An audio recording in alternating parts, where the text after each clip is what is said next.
¿Soy mala madre por correrle el novio 20 años más viejo a mi hija veinteañera? La gente habla mucho de los fantasmas. Creen que son espectros en viejas casonas, sombras en pasillos desiertos. Te digo yo, a mis 45 años, que los fantasmas más peligrosos no llevan sábanas ni hacen ruidos de cadenas. Son de carne y hueso, se pasean bajo el sol, tienen un nombre y una sonrisa, y vuelven a tu vida sin hacer el más mínimo ruido, como si el tiempo en vez de pasar, solo hubiera dado un giro en U. Mi nombre es Edith, y lo que creía saber sobre el sacrificio, el amor de madre y el precio de la paz, se me vino abajo en una sola tarde. Crecí creyendo que el trabajo duro creaba un muro infranqueable, una barrera que protegía a mis hijas de los peligros que yo conocía demasiado bien. La cafetería no era solo un negocio, era mi trinchera, el sudor que convertía en libros, en uniformes limpios, en futuro. Pensaba que los monstruos venían de fuera, de la calle, de la oscuridad, de los desconocidos. Nunca, ni en mis momentos de mayor cansancio, imaginé que un fantasma pudiera vestirse de recuerdo agradable, anidar en la memoria feliz de mi hija y llamar a mi puerta pidiendo nada más y nada menos que una bendición. Todo ocurrió en una tarde de esas en las que el olor a café tostado se mezcla con la satisfacción del deber cumplido. Desde mi pequeña oficina en la trastienda de La Taza de Edith, podía escuchar el murmullo tranquilo de la última clientela. Sandra y Juliana, mis hijas menores, estaban en la mesa del fondo haciendo tarea entre risas ahogadas. Carolina, mi hija mayor de 20 años y una determinación que me llena de orgullo y a veces de preocupación, había salido con unos amigos de la uni. Así lo dijo, con una ligereza que ahora en retrospectiva parece una bandera roja desplegándose a cámara lenta. Llegó a casa antes de lo esperado, con una energía nerviosa que le iluminaba los ojos. Mamá, necesito que hables con alguien. Es importante para mí. Esa pausa, ese importante, deberían haberme alertado. Pero mi mente, cansada de inventarios y proveedores, solo pensó en proyectos universitarios o en una posible oportunidad laboral para ella. Claro, mi amor, dije, limpiándome las manos en el delantal. ¿Cuándo viene? Ahora. Ya está aquí y necesito que seas amable y buena con él. El timbre sonó casi al instante, como si hubiera estado esperando en la acera. Carolina voló a abrir, y yo me quedé en el centro de la sala, improvisando una sonrisa de anfitriona. ¿Así que me iba a presentar a su primer novio formal? Pensé que me hubiera gustado que ella dedicara más tiempo al estudio, pero acepté que estaba en la edad de querer estar con un chico. Debía aceptar eso, pero hablar con ella para que no descuide los estudios. Escuché su voz, dulce, entusiasta, y luego una voz masculina, grave, familiar de una manera que me heló la sangre antes siquiera de procesar por qué. Entraron tomados de la mano. Y el mundo, mi mundo cuidadosamente construido a base de desvelos y esfuerzo volcado en mis hijas, se desdibujó. Era él. Los años le habían añadido algunas canas en las sienes y un poco de peso alrededor de la cintura, pero la esencia era inconfundible. La sonrisa ligeramente condescendiente, la mirada que recorrió la sala en un instante, calculando. Era Armando, el profe Armando de los talleres de verano, el hombre que dirigió el grupo de teatro cuando Carolina tenía 16 y llegaba a casa hablando de su visión tan inspiradora. Él tendría entonces 30 y tantos, un adulto con autoridad sobre mi adolescente. Ahora aquí estaba, en mi sala, apretando la mano de mi hija. Mamá, ¿recuerdas a Armando? Ahora él y yo somos novios, dijo Carolina como si fuera cualquier chico de su universidad. Señora Edith, qué gusto verla de nuevo, dijo, extendiendo la mano. Su voz era un eco de otros veranos, de otras risas que de pronto parecieron siniestras. Yo no pude moverme. Carolina, radiante, ignorante del terremoto interno que estaba destrozando mi ser, soltó la bomba. Mamá, mi novio y yo tenemos algo que contarte. Él la miró con una dulzura que a mí me pareció una farsa repulsiva y completó. Queremos casarnos, señora. Su hija es la luz de mi vida. El suelo se abrió bajo mis pies. 21 años de diferencia. Él, su ex profesor de varios veranos. Ella, mi niña, que ni siquiera ha terminado su tercer semestre de su carrera.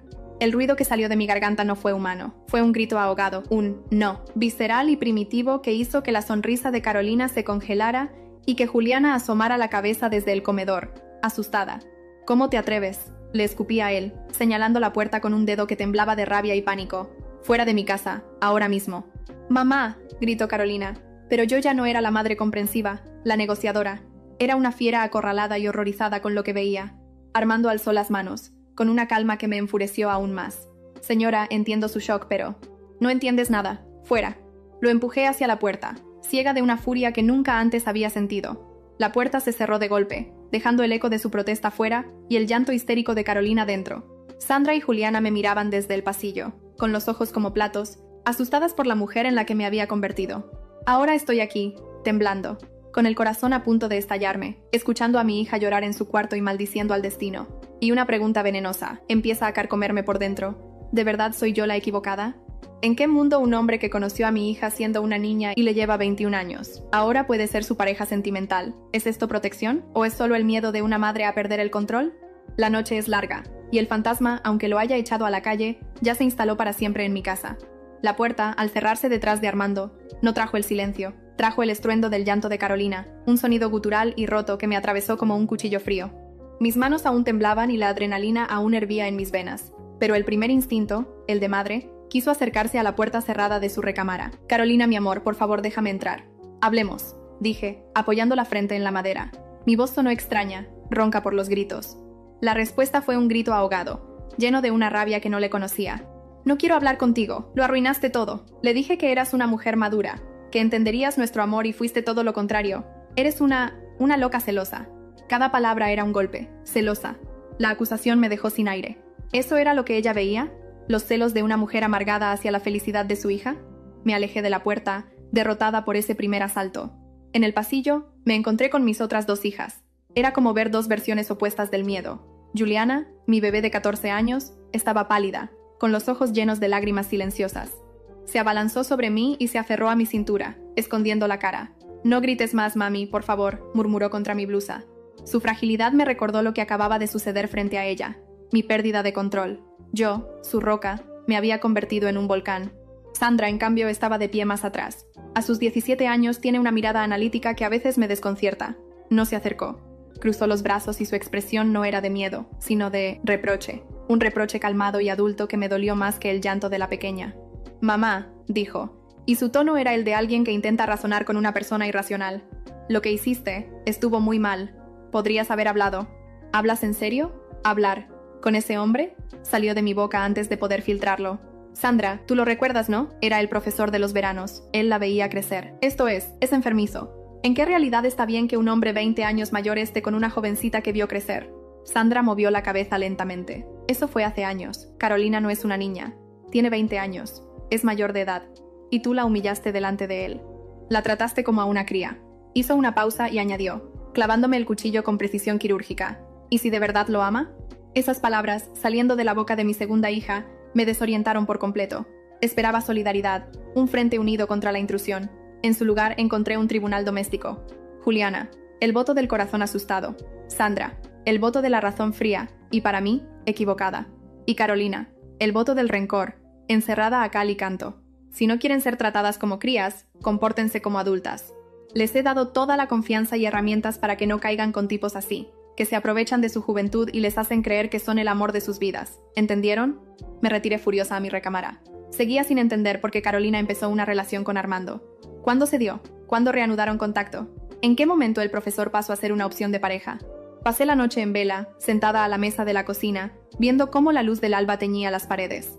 El negocio, mi refugio, me esperaba, pero no podía moverme. Necesitaba entender. Necesitaba probar que mi instinto no era solo celos. Desenterré el viejo álbum de fotos de los veranos de Carolina entre los 15 y 17 años. Allí estaba.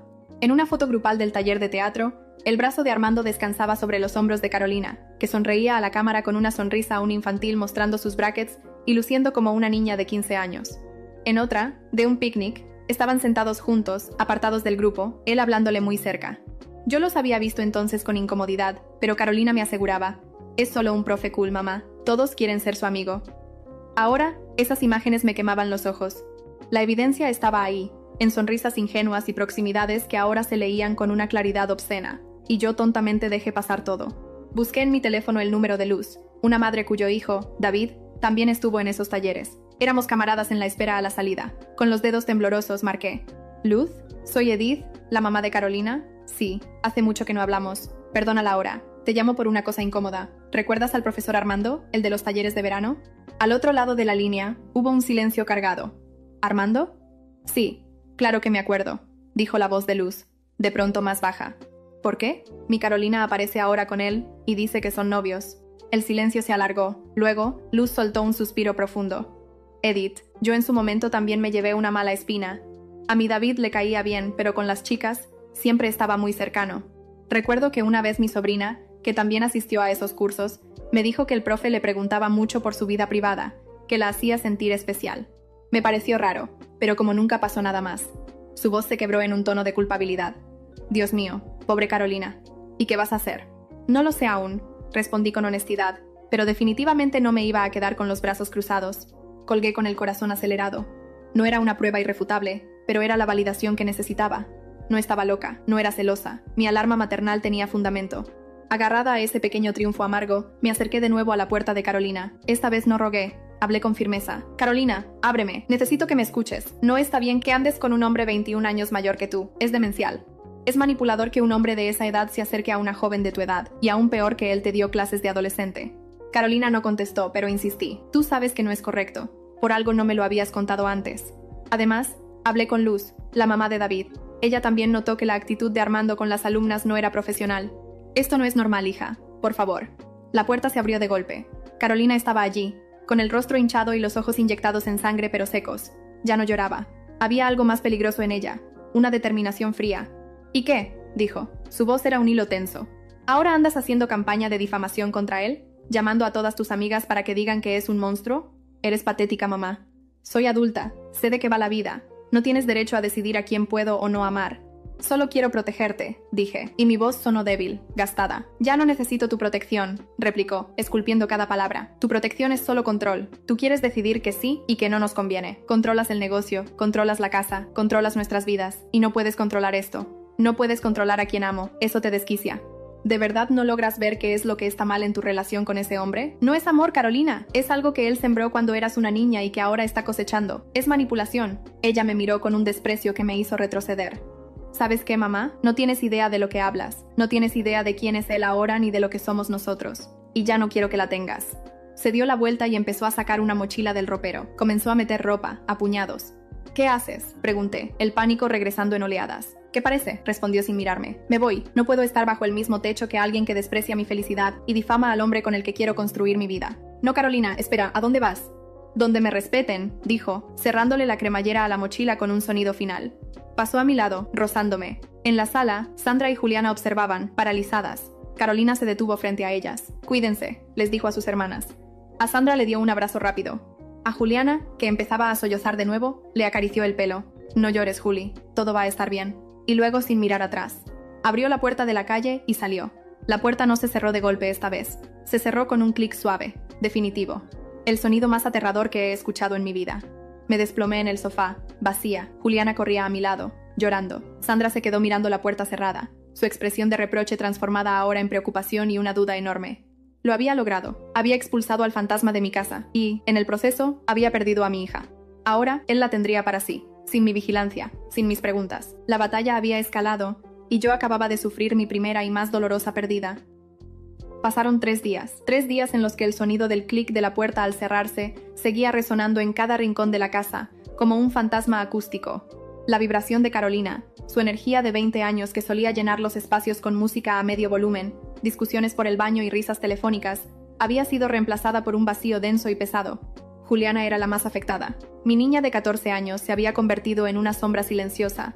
Ya no ponía series a todo volumen en la televisión. Comía poco y me buscaba con la mirada, como preguntando sin palabras cuándo volvería la normalidad, cuándo volvería su hermana mayor a discutir con ella por la ropa que se pedía prestada. Una noche, la encontré llorando en silencio en la cama de Carolina, abrazando el peluche viejo que ella ya no se llevó. «Ya volverá, mi amor», le dije, acariciando su pelo, deseando creer mis propias palabras. «¿Y si no vuelve nunca, mami?», susurró, y la pregunta me dejó sin aliento. Sandra, por su parte, navegaba en un mar de contradicciones. Mantenía su postura de que yo había actuado como una dictadora emocional, pero la ausencia de Carolina empezaba a resquebrajar su certeza. La veía mirar el lugar vacío de su hermana en la mesa a la hora de la cena, o suspirar cuando algo gracioso pasaba en la tele y, por inercia, volteaba a buscar la complicidad de Carolina, que ya no estaba. Era una solidaridad teórica que chocaba contra la realidad de la extrañeza.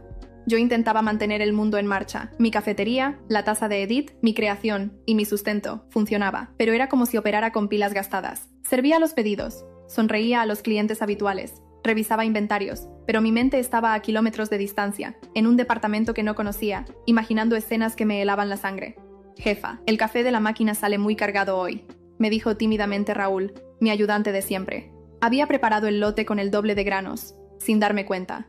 El error, pequeño pero significativo, era la prueba de que mi orgullo, mi precisión, se estaban resquebrajando. Al cuarto día, mientras limpiaba una mesa en un momento de calma, mi teléfono vibró con un mensaje. El corazón me dio un vuelco salvaje al ver el nombre. Carolina.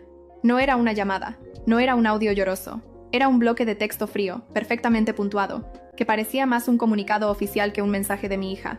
Hola mamá. Te escribo para decirte que estoy bien y que estoy donde quiero estar. Armando me está cuidando. Por favor, no intentes contactarme ni venir a buscarme.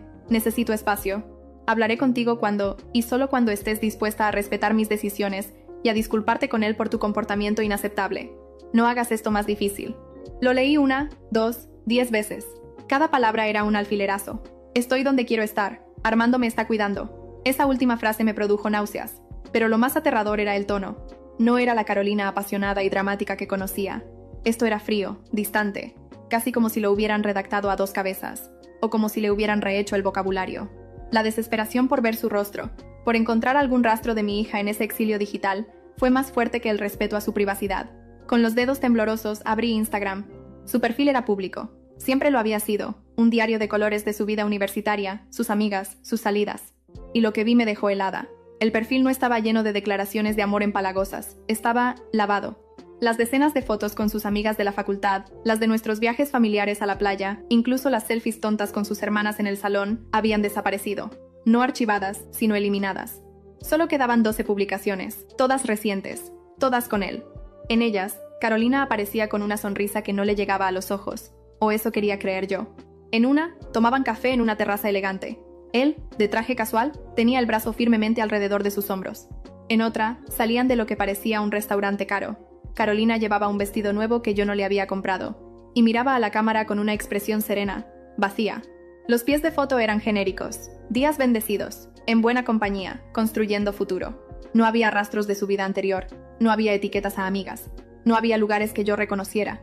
Era como si la Carolina de antes, mi Carolina, hubiera sido borrada digitalmente para dar paso a esta nueva entidad. Carolina, la pareja de Armando. Según yo, no era el perfil de una chica enamorada e ilusionada. Era el perfil de alguien que estaba siendo reconstruida, una exposición de trofeo. La evidencia más clara, y más dolorosa, de que mis peores temores no eran producto de la imaginación de una madre sobreprotectora. Estaba viendo, en tiempo real, cómo el pasado que yo sospechaba se cementaba en un presente aterrador. Él no solo la tenía a su lado, estaba borrando todo lo que la vinculaba a un mundo sin él. Apagué el teléfono, la respiración entrecortada. Ya no estaba triste, estaba aterrada. Y el miedo, esta vez, venía con una claridad feroz. Esto no era una rebelión juvenil. Esto era algo mucho más oscuro. Y tenía que hacer algo más que llorar en mi cocina. Tenía que encontrar una manera de alcanzar a mi hija detrás del muro que ese hombre estaba levantando a su alrededor, ladrillo a ladrillo, publicación a publicación. La determinación que me surgió al ver el perfil borrado de Carolina fue diferente a la rabia ciega del primer día. Era fría, metálica, como el acero de la máquina de espresso de mi cafetería. Ya no lloraba. Planificaba. Mi negocio me había enseñado que, para resolver un problema, hay que desglosarlo en partes manejables. Y mi problema tenía un nombre. Armando, su punto débil, lo intuía, no era el corazón, dudaba que tuviera uno, sino su imagen. Su fachada de profesional respetable. En la trastienda, con los libros de contabilidad como testigos mudos, llamé a Luz de nuevo. Necesito nombres, Luz. Nombres de otras chicas que estuvieran en esos talleres, especialmente las que fueran favoritas. Mi voz no temblaba, sonaba a la de la jefa que era. Luz, compungida pero ahora decidida a ayudar, me pasó 2 contactos más. Con Sandra a mi lado, su mirada de reproche había mutado en una concentración grave. Las localizamos. Fue doloroso. Una, Valeria, ahora estudiante de psicología, fue la más clara. Señora, lo que usted describe es un patrón de grooming clásico. Aísla a la víctima, la hace sentir única, erosiona sus otros vínculos. El hecho de que esperara a que su hija fuera legal para hacerlo oficial, solo lo hace más calculador, no menos depredador. La otra chica, Daniela, solo atinó a decir: a mí me hizo sentir especial un verano. Al siguiente me ignoró por completo. Fue como si me hubiera usado y descartado. Me dolió años. Con sus relatos escritos y sus consentimientos para usarlos no para una demanda, sino como presión, imprimí un documento. No eran acusaciones criminales, eran testimonios de un patrón. Un patrón que dibujaba a un hombre que se alimentaba de la admiración adolescente. Pero el papel no bastaba. Necesitaba llegar a Carolina, y yo ya no podía. Sandra, mirando fijamente el documento, dijo la frase que lo cambió todo. Ella no vendrá si lo pides tú, mamá, pero tal vez si lo pedimos nosotras. Fue así como urdimos el plan. Sandra invitó a Carolina a un café de hermanas, para ponernos al día, sin drama.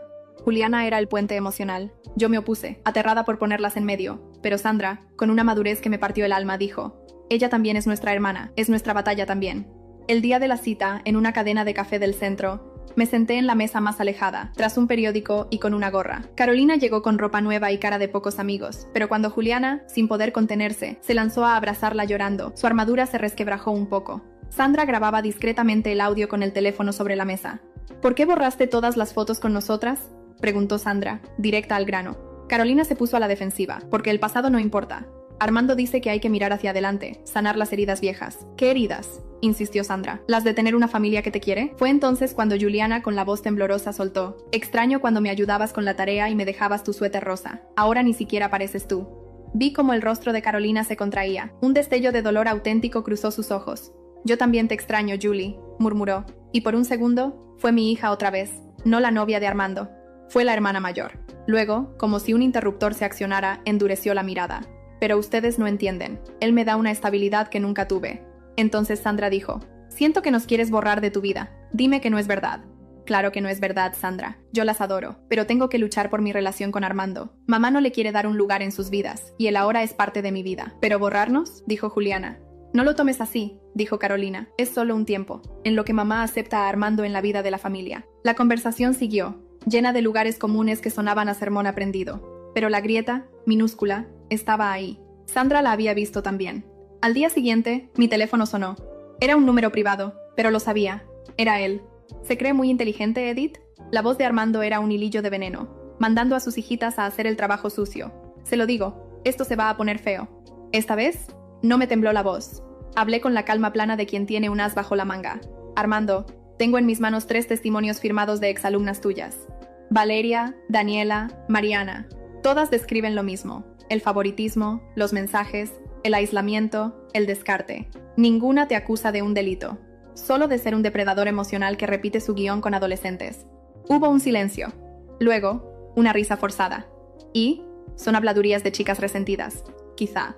Pero imagino que la empresa de consultoría para la que trabajas, la que pone tanto énfasis en la ética corporativa en su página web, no verá con buenos ojos que uno de sus empleados sea señalado públicamente por un patrón tan poco ético con menores de edad, aunque sea en el pasado. Y menos si está involucrado con una exalumna 21 años menor. Hice una pausa, dejando que el veneno hiciera efecto. No quiero una demanda, no quiero escándalo. Quiero una sola cosa: que rompas con Carolina, hoy, y que le des una razón que la haga querer alejarse de ti para siempre. ¿Y por qué habría de hacerlo?, espetó. Porque si no lo haces, mañana mismo este documento empieza a circular. Primero, a recursos humanos de tu empresa. Luego, a los grupos de padres del colegio donde das esas charlas esporádicas. Finalmente, a un blog de historias que conozco, donde esto será carne de cañón. Tu reputación, Armando, ese castillo de naipes que tanto cuidas, se desmoronará, y te quedarás sin tu trofeo por y por sin tu fachada. El silencio al otro lado era total. Podía casi escuchar sus cálculos, su rabia, su miedo. Esto es chantaje, murmuró finalmente, sin fuerza. No, dije. Esto es una retirada estratégica. Tú la ofreces o yo avanzo. Tienes hasta esta noche. Colgué. Mis manos sudaban, pero no me arrepentí. Había jugado sucio, pero él había empezado el juego hace años, en un salón de verano con una niña de 15. La espera fue la peor parte. Horas de un silencio opresivo en la casa. Hasta que, cerca de las 11 de la noche, el teléfono de Sandra vibró. Era Carolina. Su voz no era la de una chica herida por una ruptura, sino la de una extraña llena de una furia gélida y despreciativa. ¿En serio, mamá? ¿En serio? Mi sangre se heló. ¿Carolina? ¿Qué pasa, mi amor? No me llames mi amor, escupió. Acabo de hablar con Armando. Me contó todo. Tu pequeño chantaje. Tus amenazas de arruinar su vida con esos testimonios falsos. ¿Cómo te atreves? ¿Cómo te atreves a manipular así? Eres peor que lo que él dice. Intenté explicarme, aferrándome a un naufragio.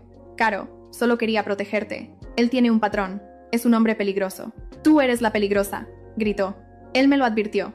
Dijo que harías cualquier cosa para separarnos, incluso mentir y destruir. Y lo hiciste. Lo confirmaste. Hizo una pausa, y cuando volvió a hablar, su tono era aterradoramente plano. Final. Escúchame bien. Si mandas ese documento a alguien, si vuelves a acercarte a él, si intentas cualquier cosa en su contra, esa será la última vez que escuches mi voz. Te borraré de mi vida. Te odiaré por siempre. Y te aseguro que será un odio bien merecido. ¿Queda claro? Carolina, por favor. ¿Queda claro, Edith? El uso de mi nombre, como si fuera una desconocida, me atravesó el alma. Queda claro, susurré, derrotada. Bien. Déjanos en paz. A los dos. Colgó, y con esa llamada se llevó todo mi poder, toda mi esperanza.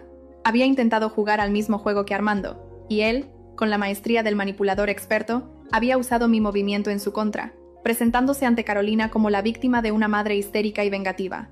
Yo era ahora la villana de su historia. Minutos después, sonó el teléfono.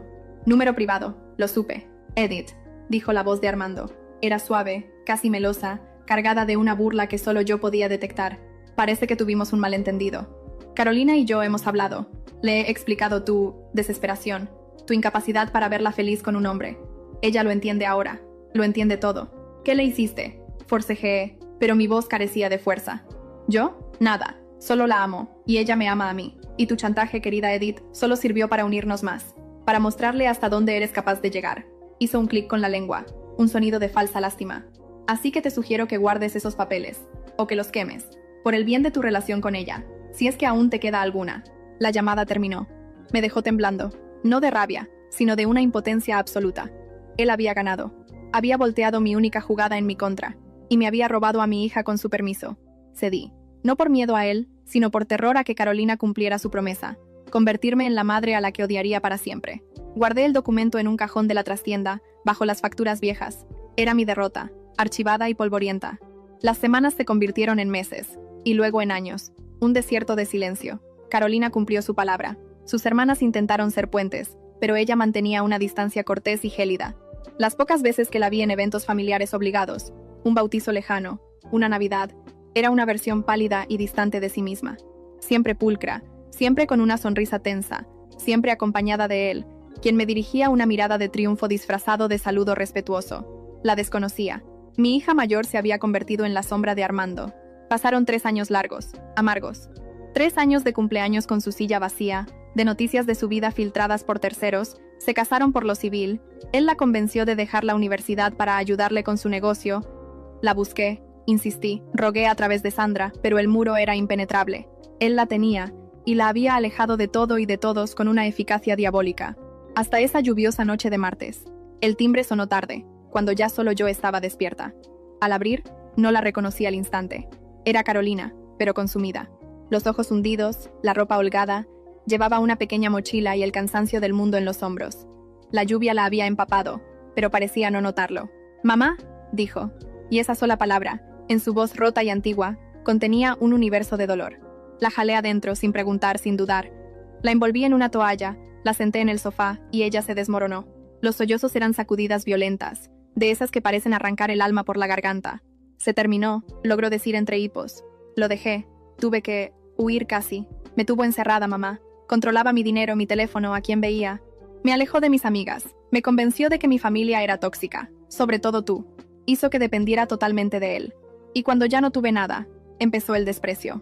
Escuché, el corazón hecho trizas, y a la vez aliviado en lo más profundo, mientras narraba años de control sutil, que se volvió cárcel, de críticas que erosionaron su autoestima, del aislamiento que la dejó sin red de seguridad. Todo lo que había intuido, todo lo que las otras chicas habían insinuado, había sido cierto y peor. Al final, susurró, aferrándose a mis manos como a un salvavidas, me di cuenta de que no me quería. Quería el control, quería la idea de mí. Y yo te odié por intentar salvarme. Te pido perdón. No sé si puedes perdonarme. No hay nada que perdonar. Mi intención siempre fue que tuvieras la realidad de las personas. Un hombre que enamora a una joven mujer no puede ser un hombre sano mentalmente, le dije, limpiándole las lágrimas con los dedos. Estás en casa. Eso es todo lo que importa. La reconstrucción fue, y sigue siendo, lenta. Más lenta que la primera vez. Las heridas de la manipulación son profundas y traicioneras. Hay días buenos y días en los que retrocede, asustada por su propia sombra. La ayudo a buscar terapia, a reanudar sus estudios atrosos, a recordar quién era antes del huracán Armando. Él ha intentado volver a su vida, pero ella ya está decidida, ya no lo quiere más en su vida y contra eso, él jamás podrá luchar. Y la enseñanza, la que me dejó esta guerra silenciosa, es esta. A veces, el amor más fuerte no es el que grita y lucha en el momento del peligro. A veces, ese grito te aleja para siempre de la persona que quieres salvar. El amor más duro, el más desgarrador, es el que sabe retirarse, callar y esperar, manteniendo la puerta abierta y la luz encendida, incluso cuando te aseguran que nunca volverán a cruzar ese umbral. Porque los manipuladores como Armando cuentan con tu reacción, se alimentan del conflicto para aislar más a su víctima.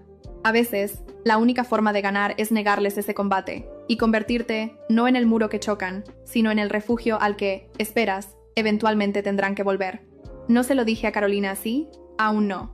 pero lo pienso cada mañana, cuando la veo dormir en su cuarto de adolescente, a sus 23 años, intentando sanar. Yo cedí la batalla para, tal vez, haber ganado la guerra por su alma. Y aunque las cicatrices son de las dos, esta vez, estamos sanando juntas.